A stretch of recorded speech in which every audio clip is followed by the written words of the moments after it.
There's this girl that lives in my uni halls. We're not roommates, but we are flatmates. We are both 19 years old. Let's name her Kaya. I met her in September when we started university and moved into halls. We're not best friends, but we are friendly. We don't really spend much time together. Over time, my friends noticed that Kaya tried to copy me in everything. It started slowly, accessories and some clothes. Nothing major. I didn't even notice until people started pointing it out to me. I have a rather distinct style and she started copying it. I don't know the style and she's free to wear what she likes, but it's the exact same copies of my outfits, which is very odd. But then, it started going further. I dyed my hair, she dyed her hair. I bought something for my room, she bought the same thing. I started chatting with a guy. She became obsessed with that guy to a point that whenever I had a male friend or guy I was interested in over, she would go out of her way to try and get their attention, coming down to the kitchen in nothing but a towel. She never used to do it, etc. And she would do anything to attract attention. Now, don't get me wrong, I couldn't care less if the guy was looking, and even if it was my boyfriend looking.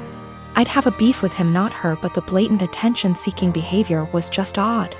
I joined societies and sports, and after she found out, she joined the same ones I did. Basically, everything I do, she copies eventually. It's just really creepy, but I haven't said anything.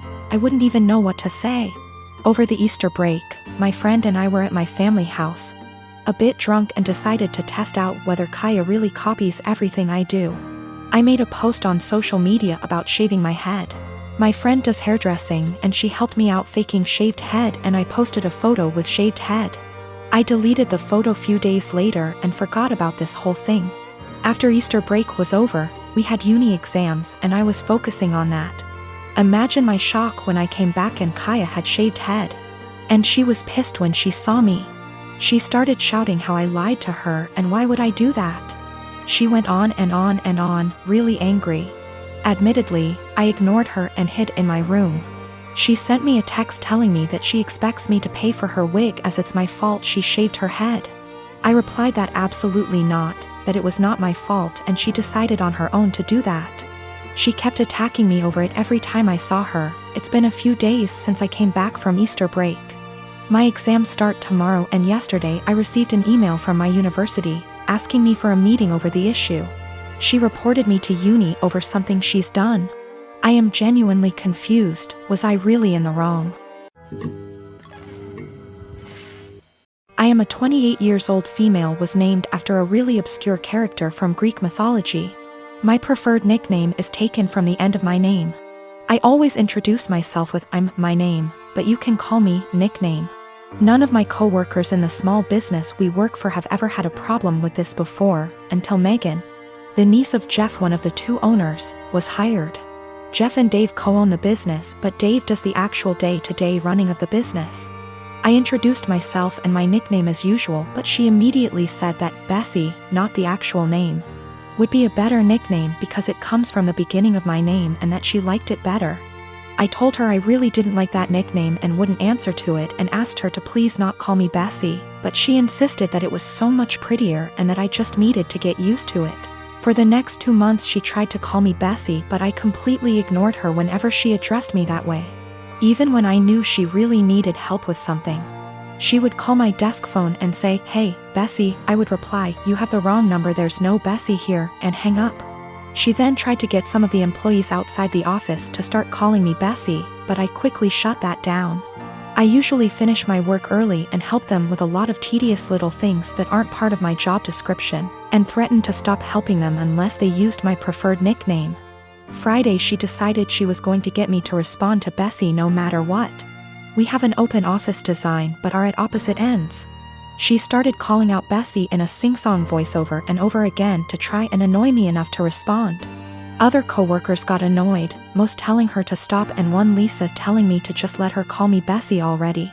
I refused and she kept calling out Bessie louder and louder, until Dave barged in. He'd been on a conference call with an important client and could hear her yelling from his office down the hall. He told her to be quiet and that if she called me Bessie one more time, he'd write her up and dock her pay. Later, Megan cornered me in the break room, called me an for getting her in trouble and called me Bessie again for good measure just as Dave was walking in to heat up his lunch. He gave her a stern look and said, "I warned you." Then he walked to HR to have her written up. Lisa is saying I'm the for never helping Megan, and that, if I had been nicer or hadn't fought her so hard on the nickname, she probably would have given up on it a while ago, but because I made such a big deal out of it, it became a challenge. I am a 33 years old female, and I found out that my ex-husband 37 male was cheating on me when I was 7 months pregnant with our son. I got a divorce and we share custody of our 3-year-old son. My ex-husband's girlfriend tried to get involved in my parenting several times. She even commented on my son's name, implying that we should agree on a name we all want, not just what I wanted, and tried to dictate what he should and shouldn't have. As a result, she started throwing stuff of his that I paid for myself. Honestly, it's frustrating because I'm barely getting by with the money I have and cannot afford to buy replacement for all the stuff she throws put, but my ex-husband says it's her house and she gets to decide what can and can't enter.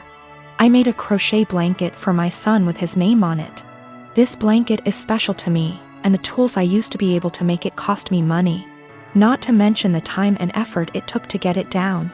I sent my son to stay with his dad days ago, and he wanted to take the blanket with him to sleep with it. I don't know exactly what happened, but when I came to pick him up, he told me his dad's girlfriend took it away from him and threw it out, leaving him with no blanket to sleep with at night as punishment for him for not accepting the one she offered. I was furious. I called his dad, but he hung up on me. I sent him a text explaining the situation, but he texted back telling me that I should stop the drama and go look for a job if I have so much free time on my hand, instead of picking on his girlfriend. I felt frustrated. I visited his family, who are good to me, and told them about what their son's girlfriend did. Now it's worth mentioning that she's been working hard for their approval and to get on their good side. They were shocked to know about what she did. They all flipped out on her and started calling her out. My sister-in-law took it further by putting this on social media, which made other family members see what she did. My ex-husband called me yelling about my pathetic attempt to turn his family against his girlfriend. I could hear her freaking out in the background while he was lashing out at me, saying I ruined every chance she had to have a good relationship with her future in-laws. I hung up and felt absolutely horrible, even though I was just venting to his family about what happened and felt frustrated. I'm not sure anymore, since the whole family aren't speaking to her, that might have a lasting impact on their relationship with her.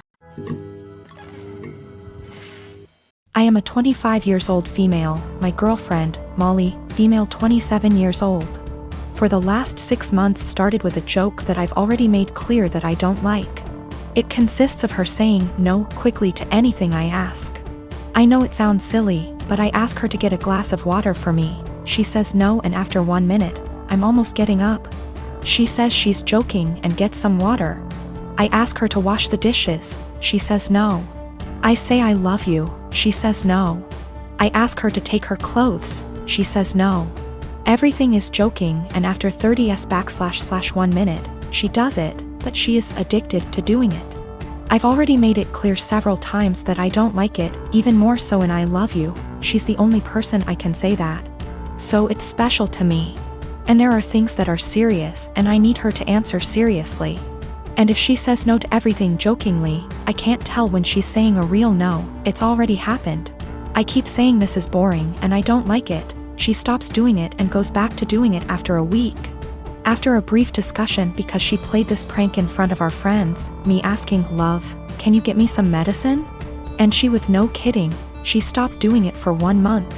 Yesterday, we welcomed my parents, in-laws, and our 2 best friends to our house. Everyone knew that I was going to propose to her, and I called them, because we always planned this proposal with our loved ones attending, participating in this special day. I asked her to marry me, and she said a quick no, and I was so grumpy //panic //upset. Everyone looking in shock, for 30s for her to laugh and say she was joking, finally saying yes. I was so embarrassed and disappointed. I put the ring box back in and said I'd take it out to cool off. I didn't even let her say anything. She kept texting me, no answering calls, saying it was just a joke and that I knew she always did that. She said that I left in difficult situation in the house because it was very clear that I had given up on propose, and did in front of my parents and in-laws. She stressed that I was making the situation uncomfortable because of a silly joke. Well, I slept in a hotel and I'm still in it. My parents supported me, but my in-laws calling me for giving up on proposing, disproportionately humiliating their daughter. I just really think there's time for jokes, and that moment wasn't clearly. She knew I didn't like it and decided to do it anyway.